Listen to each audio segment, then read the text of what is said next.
வணக்கம் ஃப்ரெண்ட்ஸ், இது உங்கள் சாய்னிகா சமையல்.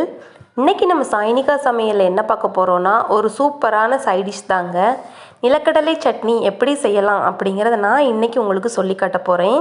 வீடியோவை பார்க்குறதுக்கு முன்னாடி நீங்கள் இன்னும் நம்மளோட சாய்னிகா சமையலை சப்ஸ்கிரைப் பண்ணலை அப்படின்னா மறக்காமல் சப்ஸ்கிரைப் பண்ணி வச்சுக்கோங்க. வாங்க ஃப்ரெண்ட்ஸ், வீடியோக்குள்ளே போகலாம். இப்போ நான் ஒரு பேனில் 1 கப் அளவுக்கு நிலக்கடலை எடுத்துருக்கேங்க. இது ஆல்ரெடி வறுத்த கடலை தான்.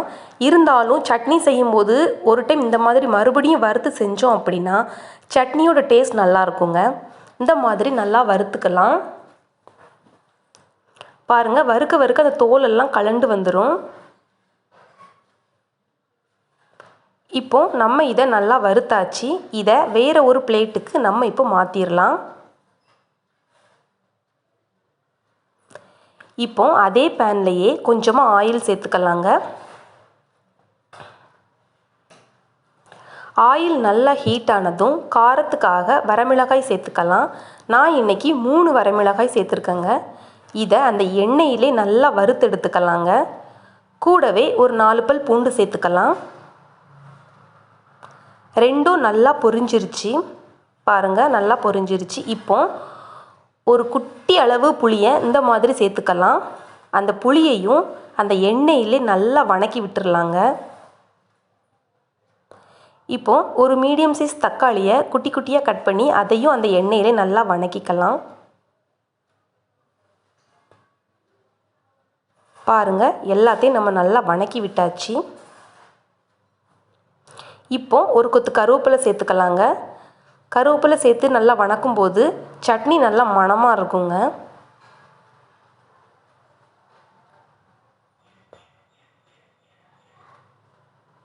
பாருங்கள், நம்ம சேர்த்த எல்லா பொருளும் எண்ணெயிலே நல்லா வணங்கி வந்துருச்சு.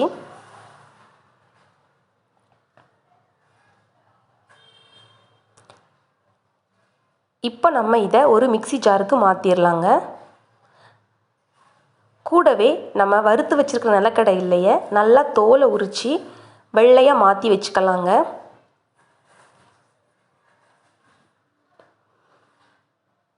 இப்போ அந்த கடலையும் இதில் சேர்த்துடலாம்.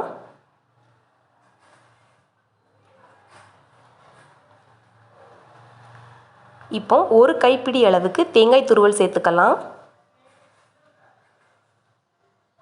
பாருங்கள், இப்போ தேவைக்கேற்ப உப்பு சேர்த்துக்கலாங்க. இப்போ இதை நல்லா ஃபைன் பேஸ்ட்டாக நம்ம அரைச்சிட்டு வந்துடலாம். பாருங்கள், நல்லா அரைச்சாச்சு. இதுக்கு ஒரு தாளிப்பு ரெடி பண்ணிடலாம். அடுப்பில் ஒரு கடாய் வச்சுக்கலாம். கொஞ்சமாக ஆயில் சேர்த்துக்கலாம். ஆயில் ஹீட் ஆனதும் ஒரு ஸ்பூன் கடுகு சேர்த்துக்கலாம். கடுகு நல்லா பொரிஞ்சதும் ஒரு கொத்து கருவேப்பிலையை கிள்ளி சேர்த்துக்கலாம். பாருங்கள், ரெண்டும் நல்லா பொன்னிறமாக செவந்ததுக்கப்புறமா நம்ம இதை ஆஃப் பண்ணிடலாம். நம்ம எடுத்து வச்சுருக்கிற சட்னியில் இதை அப்படியே கொட்டிடலாங்க. அவ்வளோதான் ஃப்ரெண்ட்ஸ், நம்மளுடைய சுவையான நிலக்கடலை சட்னி ரெடி ஆயிருச்சு. இது இட்லி தோசை கூட சாப்பிடும்போது சூப்பராக இருக்குங்க. 4 இட்லி சாப்பிட்ற இடத்துல நம்ம கூட 2 இட்லி சேர்த்தே சாப்பிடுவோம். அந்த அளவுக்கு டேஸ்ட்டாக இருக்கும். கண்டிப்பாக ட்ரை பண்ணி பாருங்கள். நாங்கள் இப்போது இந்த நிலக்கடலை சட்னியை தோசை கூட சாப்பிட போகிறோம். நீங்களும் இதே மாதிரி செஞ்சு பார்த்துட்டு எப்படி இருந்துச்சு அப்படின்னு கமெண்ட்ஸ் பாக்ஸில் கமெண்ட்ஸ் பண்ணுங்கள். மறக்காமல் நம்மளோட சாய்னிகா சமையலை சப்ஸ்கிரைப் பண்ணுங்கள். உங்களுக்கு இந்த வீடியோ பிடிச்சிருந்துச்சு அப்படின்னா லைக் பண்ணுங்கள், ஷேர் பண்ணுங்கள். தேங்க்ஸ் ஃபார் வாட்சிங்.